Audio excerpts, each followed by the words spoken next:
Sarah called 911 and reported her boyfriend was in a suitcase. When she fell asleep and when she awoke, he was dead. Sorry, Rich, just tell me exactly what happened there.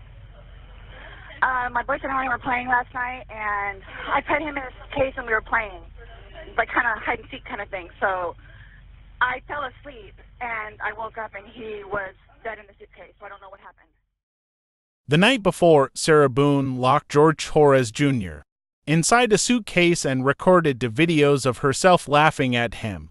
George kept saying he couldn't breathe and asked to be let out. At some point, you put him in the suitcase? No, he got in the suitcase. So He thought it would be funny to be put in the suitcase. So I was like, okay, well, I'm going to joke with you, and I'll zip you up and make him, squirm a little bit, whatever it is. Mm-hmm. But then I fell asleep. Mm-hmm. I fell asleep. Where was the suitcase? Right where it is. Right down there? Yes. You zipped him in there? Yes. Thought he would be funny, a little joke. It was. We both were laughing about it. Okay. And then I fell asleep. Where did you fall asleep at? Upstairs. Can I please just have a cigarette? They're on the back porch. Not right now. We can't have you go and get anything. Why don't you sit in the shade? The investigators then arrive. Hey, Sarah.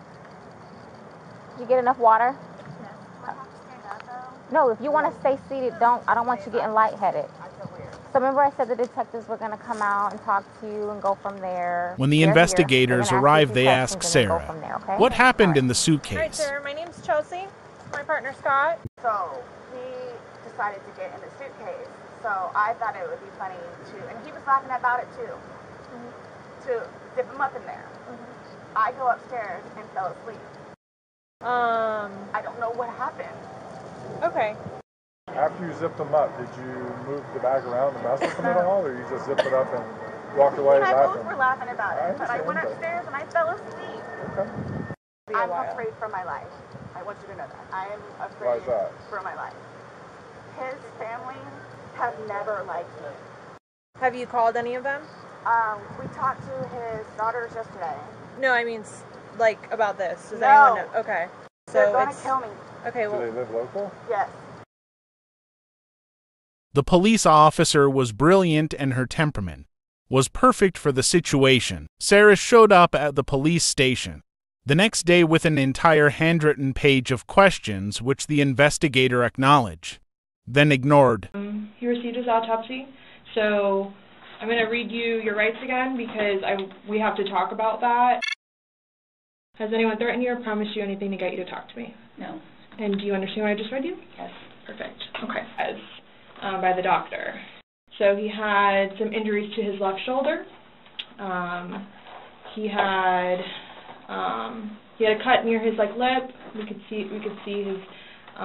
his mouth was a little I haven't laid a hand on him. According to the forensic evidence, George sustained his injuries the night before he died, and he did not have them before entering the apartment either.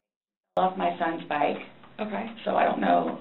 And he's notorious for running into the wall or the hall tree. Okay. So I. Okay. Here's what the investigator says about his neck contusion. And they're all recent. Like they occurred recently. It wasn't something that occurred post or that occurred a week ago or 2 days ago, 3 days ago. They definitely occurred, the night leading up to when he was. In all honesty, we have not gotten into it. I have no idea what it is. No idea what it is.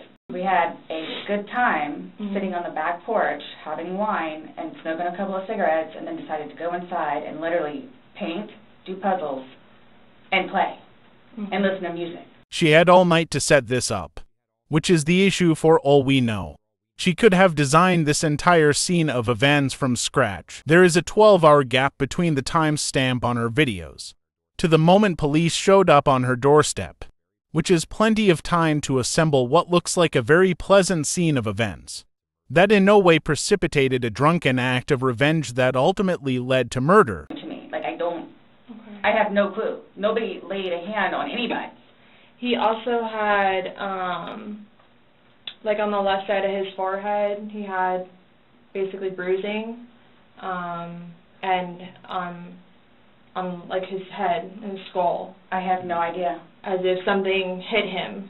I considered not force touched him. trauma. I have not touched him.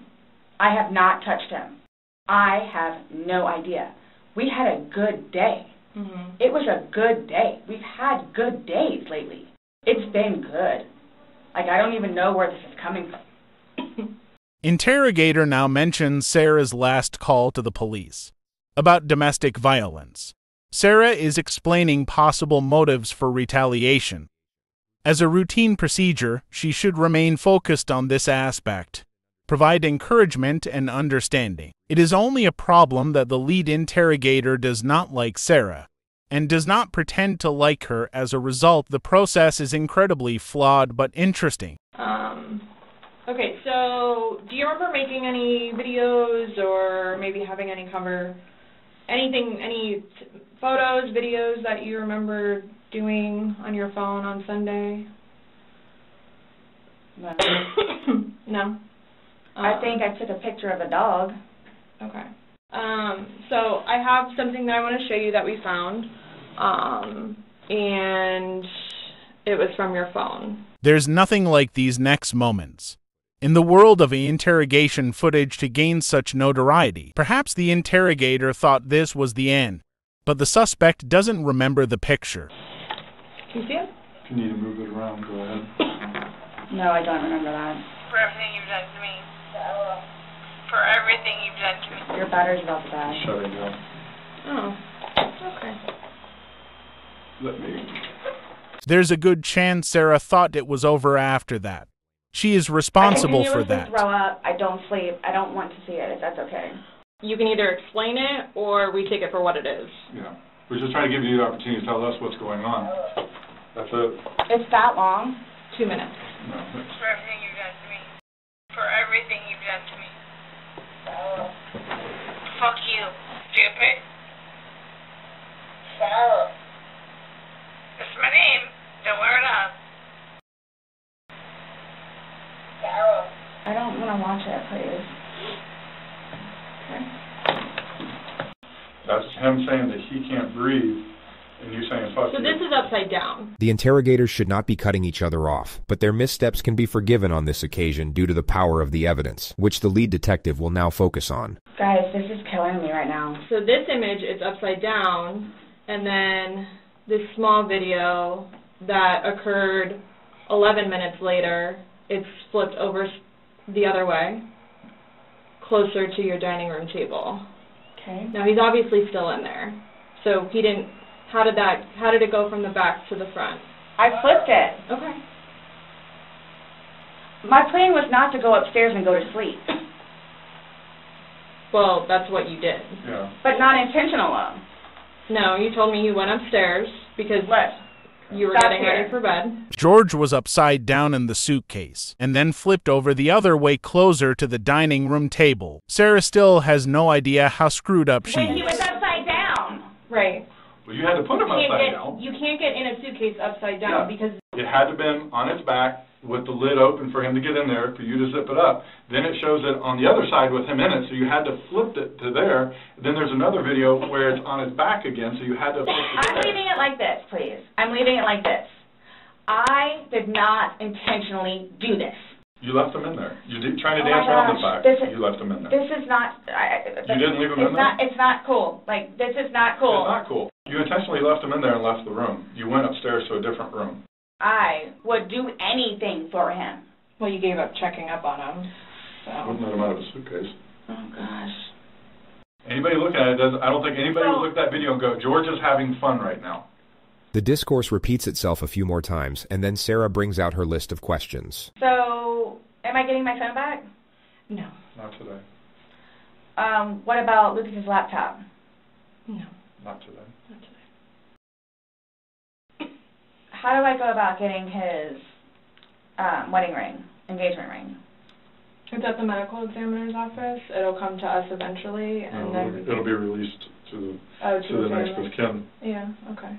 I bought it for him. Okay. That is a civil issue. It was on his finger. It goes to them. They're the ones that are going to release it. We don't have any say in that. So I won't get that back. So, what's next? They're going to come and swab your fingers. No, I'm talking about, like, in the long run. Like, what do I need to, like, do I need to be doing something, or, like... I can't tell you, like, what to do. I mean, like, so, like, for like, I don't understand. Like, I don't know if you guys are just gonna, like, I'm not admitting anything about being intentional, and we told you everything that we have. You know everything that we know. So after this, what? I'm done?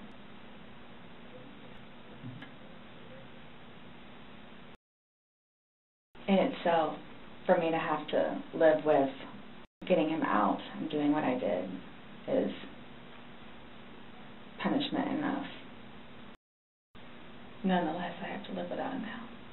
Mm-hmm. His daughters, too. Are you trying to make it worse?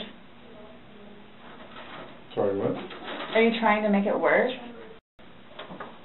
Just making a comment. I mean, CSI, that was there yesterday.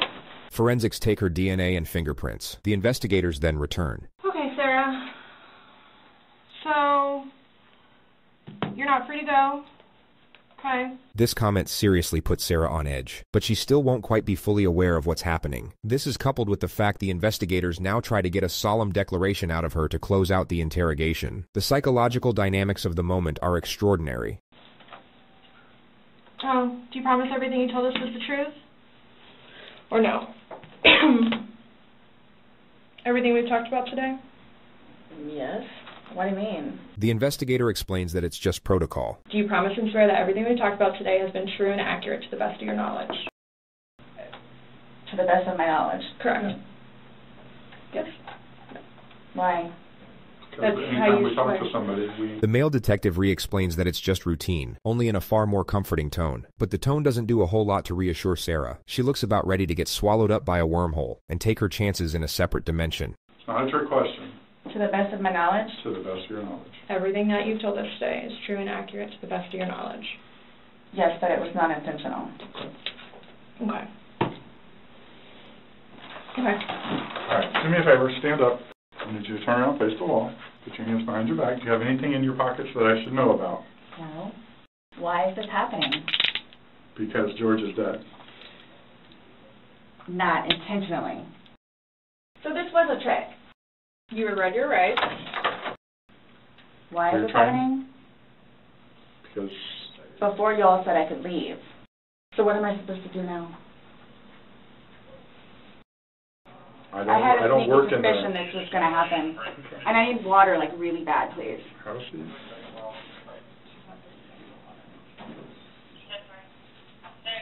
You all check me down here. An officer comes to take Sarah to the jail, but Sarah has questions first. Those holding cells, am I going to be put in one of those? Because I don't know. Last time I had a panic attack. Okay. Let them know that. Yeah. I don't know. Go ahead, stand up. I have not. So what am I going to do with my purse? What made you all decide to do this? Made us decide to do this? Uh-huh. George is dead. You guys, I knew this was going to happen. You did?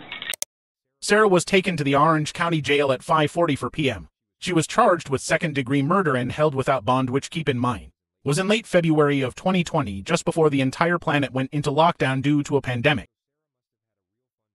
So Sarah must have had a real fun time, getting acclimated to the new environment. She's been in the county jail since, with a trial date set for April 10th of this year. She's currently working with her 7th attorney. 6 have already filed motions to get the __ out of there, and all of them see